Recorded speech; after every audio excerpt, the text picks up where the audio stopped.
Mariah Carey is one of the biggest selling recording artists of all time, has 19 #1 American singles to her name, bettered only by the Beatles, won 5 Grammys and is the undisputed Queen of Christmas. And in 2020 she released her long-awaited autobiography, The Meaning of Mariah Carey. So many rumours and questions have swirled around the diva over the last 3 decades, and with this book Mariah finally gets the chance to set the record straight. The book sheds light on a number of matters, including what exactly caused the long-term rift between Mariah and J-Lo. Was Tommy Mottola really as controlling as has been reported over the years? Who inspired most of the songs on her classic Butterfly album? Was Mariah's childhood as bad as she's alluded to? And why exactly did her personal and professional life implode during the launch of Glitter? So many questions, let's find out. And just a quick heads up before we get into it, if you haven't read the book already, there will be a few spoilers in this video review. So if there's anything you don't want to know,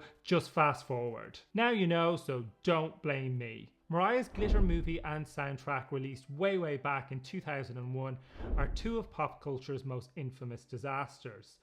But in the book, Mariah reveals that powerful forces were plotting against the project from its inception. Mariah acrimoniously split from her husband Tommy Mottola in 1997, but Tommy was the head of her record label Sony Music, and Glitter the movie was being made on Sony Pictures, meaning Mottola had undue influence over Sony's movie division, and he repeatedly meddled in the project. But Tommy's greatest act of sabotage involved stealing music Mariah had already secured for use. In 2000, Mimi had locked down a firecracker sample for her track Loverboy. This version of the song was finally released in 2020 on the Rarities album, which coincided with the release of the book. But Tommy went ahead and stole the sample and used it for Jennifer Lopez on a track called I'm Real for her second album, J-Lo. That album was released in early 2001 before Mariah had a chance to release her song, so Mimi had to head back to the studio and re-record Loverboy, this time using a cameo sample. Whilst the song sold well upon release in America, it underperformed worldwide. Art is of course subjective, but in my humble opinion, Loverboy with the firecracker sample is a far superior song and would have been a much bigger hit. Mariah had also been writing with the rapper Ja Rule and producer Irv Gotti at the time on a song for her Glitter album. When Tommy caught wind of this, he placed Jennifer Lopez with the rapper and producer, and they recorded I'm Real the remix together, which became a huge smash in the summer of 2001, again before Mariah had released her Irv Gotti produced song. I'm Real the remix and the song Mariah did with Ja Rule and Irv Gotti, If We, which is on the Glitter album, also sound freakishly similar. In an interview in the rap magazine XXL in 2002, Irv Gotti admitted that Tommy Mottola had asked him in spring 2001 to make a record for Jennifer Lopez that sounded exactly like the one Gotti had just made with Carey and Ja Rule for the Glitter album. So the animosity Mariah has for Jennifer Lopez stems from these series of events. But how was J-Lo involved in this situation exactly? She can't have been just an innocent bystander. She's never directly addressed the situation before, but she must have had some awareness of what was happening. The Glitter movie of course went on to become a box office bomb, and the accompanying soundtrack released on September 11th, 2001 also tanked. And at this point, Mariah's career truly imploded. In my humble opinion, if anyone even cares to hear, Glitter was a great record with some brilliant material, but nonetheless it was a commercial flop. This was especially worrying for Mariah because earlier that year she had signed with Virgin Records to the biggest recording contract in history at the time.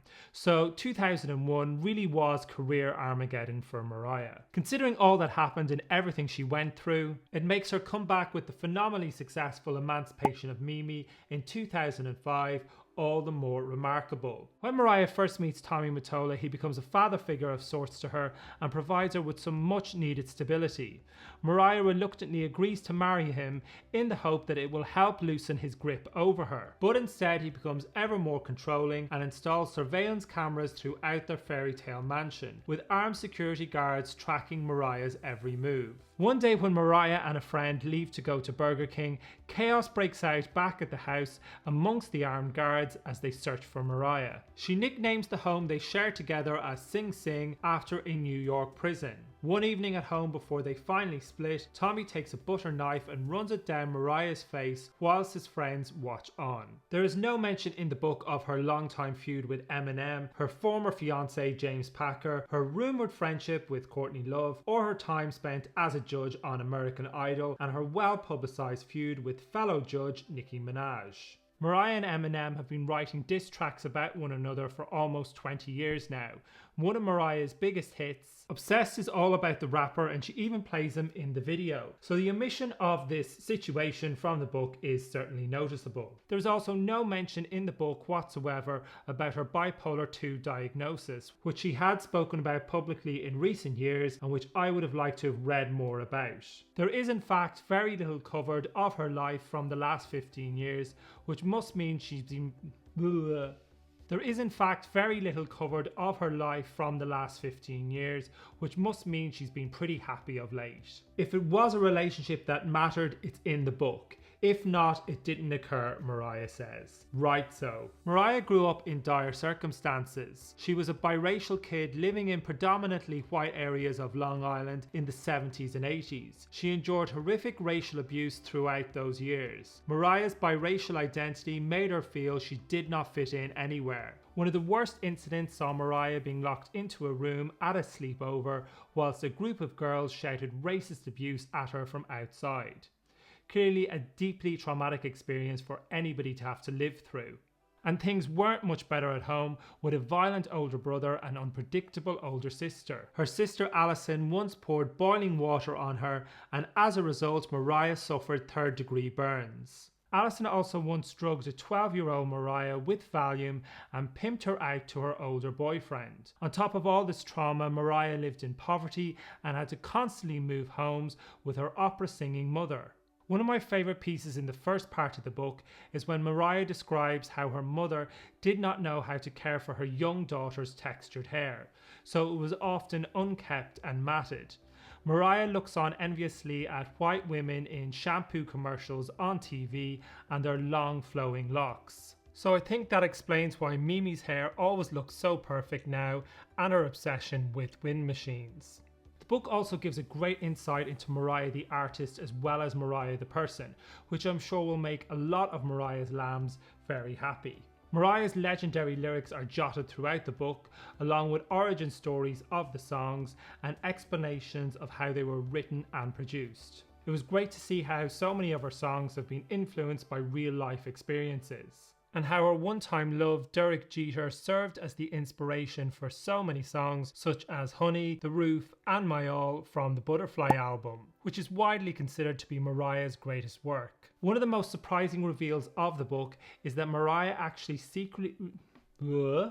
One of the most surprising reveals from the book is that Mariah actually made a secret grunge album entitled Someone's Ugly Daughter during the recording of Daydream.